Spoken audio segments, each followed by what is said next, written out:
ಅಂತಾರಾಷ್ಟ್ರೀಯ ಮಹಿಳಾ ದಿನಾಚರಣೆ. ಮಹಿಳಾ ಪೌರ ಕಾರ್ಮಿಕರಿಗೆ ಪಟ್ಟಣ ಪಂಚಾಯಿತಿ ವತಿಯಿಂದ ಗೌರವ ಸನ್ಮಾನ. ರಾಯಚೂರು ಜಿಲ್ಲೆ ಸಿರ್ವಾರ್ ಪಟ್ಟಣದ ಸ್ವಚ್ಛತೆಯ ಹರಿಕಾರರಾಗಿ ಹಗಲಿರುಳು ಶ್ರಮಿಸುವ ಮಹಿಳಾ ಪೌರ ಕಾರ್ಮಿಕರನ್ನು ಅಂತಾರಾಷ್ಟ್ರೀಯ ಮಹಿಳಾ ದಿನಾಚರಣೆ ಅಂಗವಾಗಿ ಇಂದು ಪಟ್ಟಣ ಪಂಚಾಯಿತಿ ಕಾರ್ಯಾಲಯದಲ್ಲಿ ಸನ್ಮಾನಿಸಿ ಗೌರವಿಸಲಾಯಿತು. ಕಾರ್ಯಕ್ರಮದ ಮುಖ್ಯಾಂಶಗಳು. ಪಟ್ಟಣ ಪಂಚಾಯಿತಿ ಆವರಣದಲ್ಲಿ ನಡೆದ ಈ ಸರಳ ಹಾಗೂ ಅರ್ಥಪೂರ್ಣ ಸಮಾರಂಭದಲ್ಲಿ ಸ್ವಚ್ಛತಾ ಕಾರ್ಯದಲ್ಲಿ ತೊಡಗಿರುವ ಎಲ್ಲ ಮಹಿಳಾ ಸಿಬ್ಬಂದಿಗಳಿಗೆ ಶಾಲು ಹೊದಿಸಿ ಸನ್ಮಾನಿಸಲಾಯಿತು. ಅಧಿಕಾರಿಗಳ ಪ್ರಶಂಸೆ. ಕಾರ್ಯಕ್ರಮವನ್ನು ಉದ್ದೇಶಿಸಿ ಮಾತನಾಡಿದ ಕಿರಿಯ ಆರೋಗ್ಯ ಅಧಿಕಾರಿಯಾದ ಸುನೀತಾ ಸಜ್ಜನ್ ಅವರು ಮನೆ ಮತ್ತು ಸಮಾಜದ ಜವಾಬ್ದಾರಿಯನ್ನು ಹೊತ್ತು ಪಟ್ಟಣದ ಆರೋಗ್ಯ ಕಾಪಾಡುವಲ್ಲಿ ಮಹಿಳಾ ಪೌರ ಕಾರ್ಮಿಕರ ಪಾತ್ರ ಅನನ್ಯವಾದದ್ದು, ಅವರ ಶ್ರಮಕ್ಕೆ ಬೆಲೆ ಕಟ್ಟಲಾಗದು ಎಂದು ಶ್ಲಾಘಿಸಿದರು. ಕೃತಜ್ಞತೆ.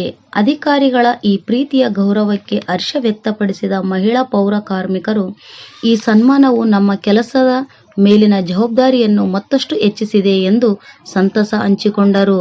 ಈ ಸಂದರ್ಭದಲ್ಲಿ ಪಟ್ಟಣ ಪಂಚಾಯಿತಿ ಅಧ್ಯಕ್ಷರಾದ ಆಜಿ ಚೌಧರಿ, ಪಟ್ಟಣ ಪಂಚಾಯಿತಿ ಉಪಾಧ್ಯಕ್ಷರಾದ ಲಕ್ಷ್ಮೀ ಆದ್ಯಪ್ಪ ನಾಯಕ್, ಪಟ್ಟಣ ಪಂಚಾಯಿತಿ ಅಧಿಕಾರಿಗಳಾದ ಅಂಪಯ್ಯ ಪಾಟೀಲ್, ಕಿರಿಯ ಆರೋಗ್ಯ ನಿರೀಕ್ಷಕರಾದ ಸುನೀತಾ ಸಜ್ಜನ್ ಇನ್ನಿತರರು ಉಪಸ್ಥಿತರಿದ್ದರು. ಪ್ರಜಾ ನ್ಯೂಸ್ ಜೊತೆ ಇದಾಯತ್ ದೊಡ್ಮನೆ, ಸಿರ್ವಾರ್.